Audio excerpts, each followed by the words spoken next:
Babe did a rage cut. And I look like some British roadie of Black Sabbath in 1970. I know I don't take good care of bangs and they get fluffy and that's unacceptable, but I don't know, I want bangs.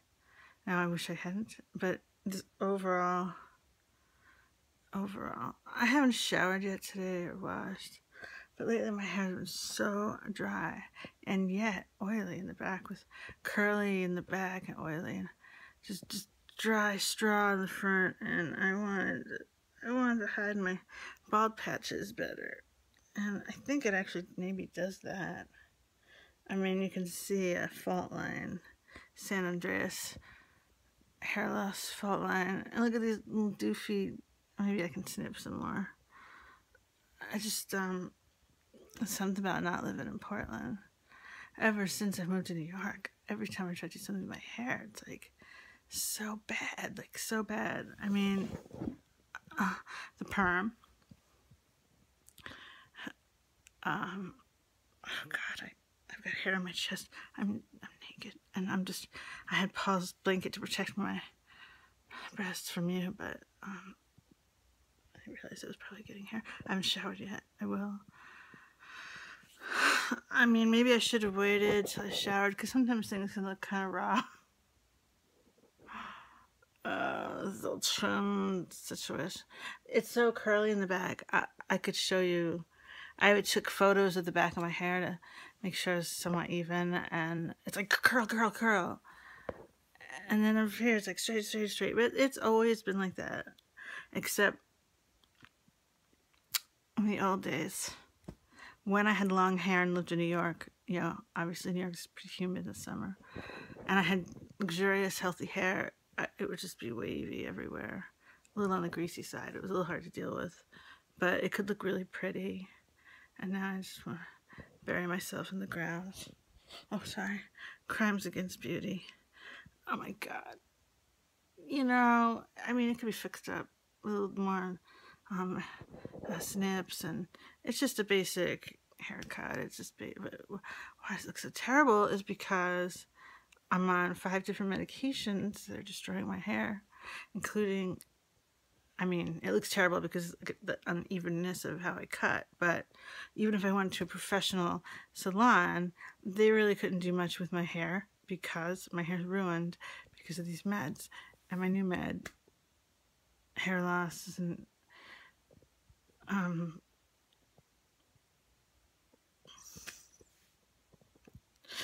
quiet. Another. This looks so bad. This is what I'm gonna do with the bangs in real life. This is what I'm gonna do, but hey, that's a little bit of a baldy disguise. Yeah, bangs are annoying. I don't know why.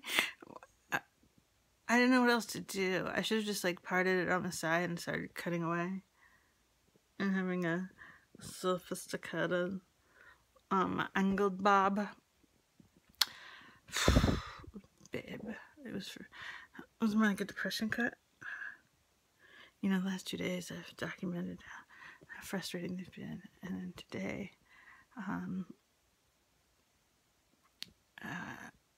I can't remember if I vlogged about my disability lawyer. Yeah, I did. And then, Paul, a little while before Paul had to go to work, I had like a nervous breakdown. Like I could not stop crying, like sobbing. And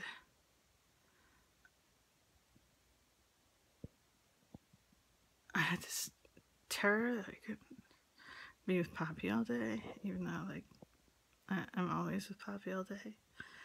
Anyway, blah blah blah. That was bad. I was crying a lot, and I don't know if that has to do with one of the new medication. The new medication is one of the side effects is crying.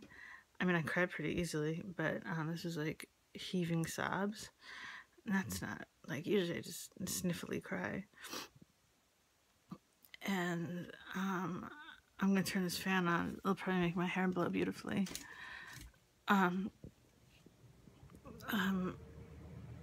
maybe not. Anyway, I was distraught, and he went to work, and I wanted him to offer to stay home, but he didn't offer. But if I'd asked, he probably would have. But then I couldn't ask, and if he'd offered, I probably would have told him to go to work, because I would have felt guilty. But then again, it was just like no-win situation. And I went. Poppy woke up and saw me like this, and when he left, she sat on the couch with me, and we actually talked. And I was like, I'm sad about some things, but I'm also like having a hard time, and it doesn't have anything to do with you. A lot of it's my medication and just some things I'm going through. So, you know, like, just so you know, I'm feeling really bad, but I'm gonna be okay. And I suddenly felt exhausted, and I was like, I have to lay down in air conditioning. And so I went and slept in there for like 3 hours, and then eventually she came in and she was like, you want to play this game with me? And her iPad. So I did, of course. And then we slowly, you know, we went to Walgreens to get new meds for the month, and then we went to Wendy's, and I had a Coke, a lime Coke. It was pretty delicious. And I should have done Diet Coke, so it's like a fat, but I just want Coke. Came back, and I was like reading on my phone, day in the lounge, whatever, and then I fell asleep for another 2 hours. And by now it's dark out, and I've had this idea that I want to do Keep on Rockin' in the Free World, like the Pet Riot cover of Neil Young. And I didn't have the energy to do it, but I was like, if I just like do it, I'll feel better. So I'm proud of myself now, because I've always been really ignorant about how a lot of things work with musical gear. And now I know how to, like, I can set Paul's electric guitar into my computer, but I couldn't get a level. I think for a while it wasn't recording, and then it was only recording like acoustically. I couldn't get an electric sound, and I planned on doing drums first anyway. I just wanted to make sure the guitar was set up, but like that's when the rage cut. So part of the problem is, you know, all the uneven hairs and that stuff, but another part is my dry, brittle, balding hair. Like, I can't get around that. I was thinking about buying Bumble and Bumble thickening shampoo. I'm sure there's other cheaper thickening shampoos, but I'm not really trust the best, you know? When I worked at the hair salon, I saw that in the 90s, it was like, I don't know, $15 or something, and now it's like 25. I wonder if I could order it cheaper online. I just remember, I didn't need it back then, but I remember it giving me like more volume. And there's thickening spray. Bumble and Bumble. I mean, I know, I'm sure all these products exist in a down market reality. My reality. I guess I have a I have sentimental attachment to Bumble and Bumble. Even I haven't used their products in many years, but have I? Oh, that spray. I tried that street spray that I used like once, but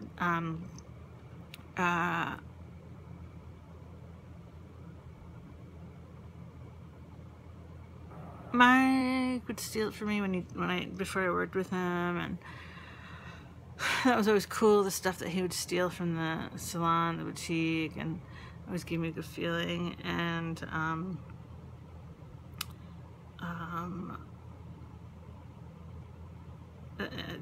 Oh, and when I worked there, I had a discount. I don't think I still was afraid. But, yeah, it's looking good, right? If you don't look good, we don't look good. Vito Sassoon. I actually kind of like it better now when it's trying to be a proper haircut. See, this gives me a Portland feeling where I don't give a fuck, and it's fine, because many people also don't. I mean, I know it's getting like massively yuppified and more California-fied and groomed, but one of the reasons Paul wants to go back, because I told him, I was like, from what I hear, it's changing quite a bit in yuppie, California. He's like, I'm gonna go back because they need more weirdos, and maybe if I go back, weirdos will rule again. Weirdos will rule again. I was like, yep, okay. From Troutdale. So, I guess I can always take the Max down to Pioneer Square and have a Pat Riot jam.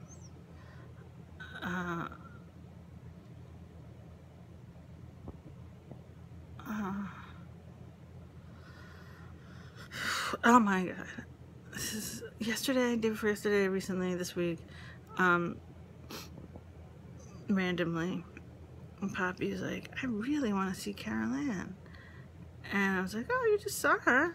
I mean, I didn't want to like poo-poo her feelings, but I was like, more like, funny you should say that right now, you just saw her. And she was like, well, I bet she wants alone time with Carol Ann because all those cousins were there. But anyway, she's like, I want to do things like, I want to bake a pie and a cake and cookies. So in a way, I have no problem with that. And it's kind of like, hey, CA, like, no, the coding I don't think was nice for her to, you know, want to include Poppy. I don't have a problem with that. Cousins to see cousins, but I was thinking, like, if another outing came up,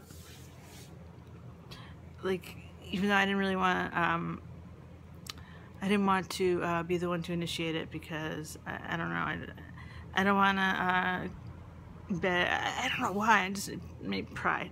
I don't want to through Paul be like, hey, can Poppy have another outing?